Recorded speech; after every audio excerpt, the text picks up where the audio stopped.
Assalamualaikum and hello everyone.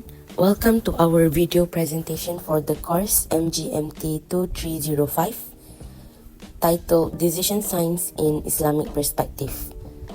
In this video, we will explore how modern decision science techniques can be understood and applied through an Islamic perspective. The two techniques chosen for our discussion are decision analysis and project scheduling.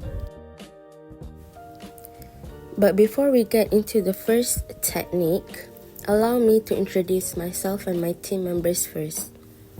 My name is Nurjana binti Muhammad Alias and my metric number is 2219824.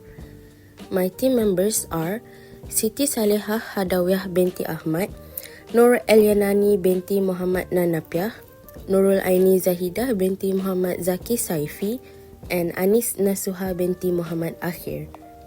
The main objective of this video is to show that decision making in Islam is not random or purely intuitive.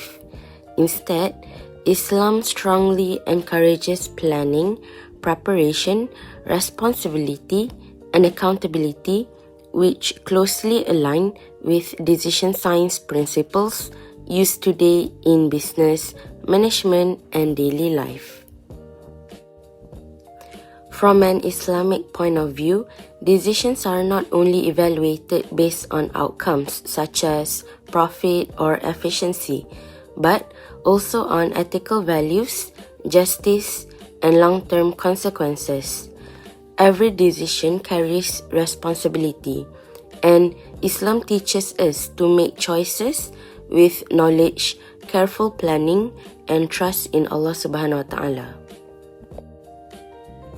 By connecting Quranic guidance with decision science techniques, this video aims to show that Islamic teachings remain highly relevant in modern decision-making environments, whether in business, project management, or personal life.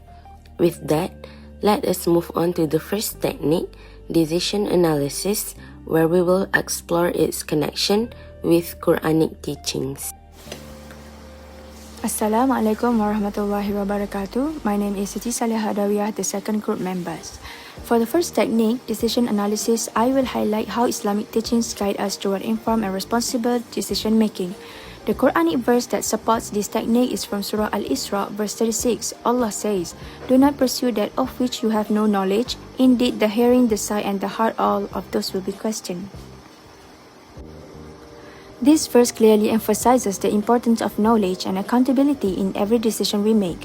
According to Tafsir, Islam strongly discourages actions based on assumptions or speculation, and instead encourages decisions that are supported by careful thinking and reliable information. It also reminds us that human beings are accountable for their choices and the consequences that follow. These principles closely align with the foundation of decision analysis. In decision analysis, decision makers evaluate different alternatives, consider possible future outcomes, and assess risks before selecting the best option. The goal is to reduce uncertainty and avoid poor decisions caused by guesswork, which directly reflects the guidance given in this verse. Islam also promotes rational and balanced thinking, or wasatiyah, which is essential when making decisions under uncertainty. For example, when a manager decides whether to launch a new product, decision analysis helps them evaluate market demand and risk rather than relying on intuition alone. To conclude, Surah Al-Isra verse 36 demonstrates that decision analysis is not only a modern management tool, but also fully aligned with Islamic values of knowledge, accountability, and rational judgment. Assalamualaikum warahmatullahi wabarakatuh. My name is Nur Elyanani. So I will continue this presentation with how the verses support decision analysis. So decision analysis is structured approach to making decision. It involves identifying possible alternative, gathering relevant and relevant information, evaluating risks and consequences, and then closing the best option using logical judgment. This concept is strongly supported by the Surah Al-Isra ayat 36, where Allah reminds us not to pursue something without knowledge. This verse teaches us that decisions should not be made based on assumptions, speculations, rumors, or incomplete informations. Instead, we are encouraged to seek knowledge before acting. Okay.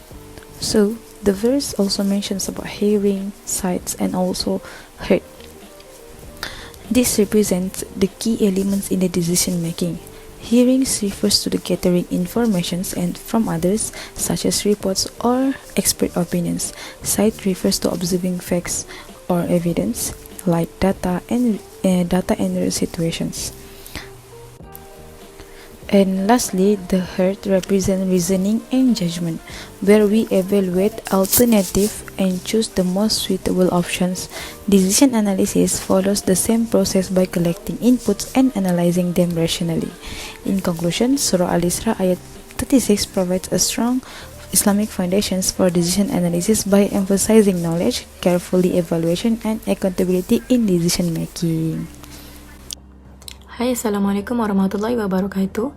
My name is Nuraini Zaidah binti Muhammad Zaki Saifi and my matric number 2310544. The second technique is project scheduling. Islam places great importance on planning, preparation, and responsibility. Allah said in Quran verses 18, O you who believe, fear Allah, and let every soul look to what it has sent forward for tomorrow. It reminds us to always think ahead and prepare for the future. In project scheduling, this is very important because we cannot start a project without a clear plan. We need to set goals, arrange tasks, and plan timeless carefully. Islam teaches us that planning is not optional. It is a part of being responsible. Next is about how the Quranic verses support project scheduling. So, the meaning of these verses focuses on accountability and self-evaluation. Allah is reminding us that every action we take today will affect our future. According to Tafsir, the praise what it has sent forward for tomorrow encourage believers to organize their action wisely and not act without the planning. So, this can directly relate to the project scheduling because poor planning can lead to the delay, wasted resources, and also failure. In Islam, it's a promote order, discipline, and time management. When we schedule tasks properly, monitor progress, and follow the deadlines, we are practicing this Islamic value in our work. It also highlights a key Islamic principles that guide effective project scheduling. First is efficiency. Islam encourages us to work in the best and the most productive way, that avoiding waste of time and efforts. Second is justice. In a project, tasks should be distributed fairly and no team member should be overburdened or treated unfairly. Third one is optimal use of resources like time, manpower, and materials. These all are trusts from Allah that we must manage them wisely. Islam is emphasized and teaches us that successful project scheduling are required planning, fairness, efficiency, and also accountability, which are all the core of Islamic values. Project scheduling is a technique used in decision science to plan and control project activities so that a project can be completed on time. It helps determine the order of activities and estimate how long the project will take. There are two main project scheduling methods, which are PERT and CPM. Both methods use a network diagram to show the sequence and relationship between activities. So the first method is PERT, which stands for Program Evaluation and Review Technique. So this technique used when activity time is uncertain. PERT use 3 time estimates, which are optimistic time, most likely time, and pessimistic time, to calculate the expected time for each activity. Second method is CPM, or Critical Path Method. This method used when activity time is known and fixed. CPM focus on identifying critical activities and controlling project duration efficiently. So in PERT and CPM, a network diagram is drawn to represent activities and their sequence. So this diagram helps show which activities must be completed before others can start. The critical path is the longest path in the network and determines the minimum time required to complete the project. Any delay in a critical activity will delay the entire project. To conclude, the Quran is not only a spiritual guide but also a source of wisdom that remains highly relevant to modern decision-making practices. This presentation has shown that modern management decision techniques are strongly supported by Quranic principles. For decision analysis, the Quran emphasized the importance of thinking ahead and making decisions based on knowledge rather than assumptions. These principles directly reflect the core concept of decision analysis, which focus on choosing the best option after carefully considering possible outcomes. And then for project scheduling, the Quran highlights the value of time management and completing tasks in an organized and systematic manner. These values support the underlying concept of project scheduling, which ensures that tasks are properly planned, sequenced, and completed within a given time frame. Through the selected Quranic verses and their meanings, we can clearly see that Islam encourages structured thinking, careful planning, and responsible decision-making, which are essential in effective management practices today. So that's all for our presentation video. Thank you for watching.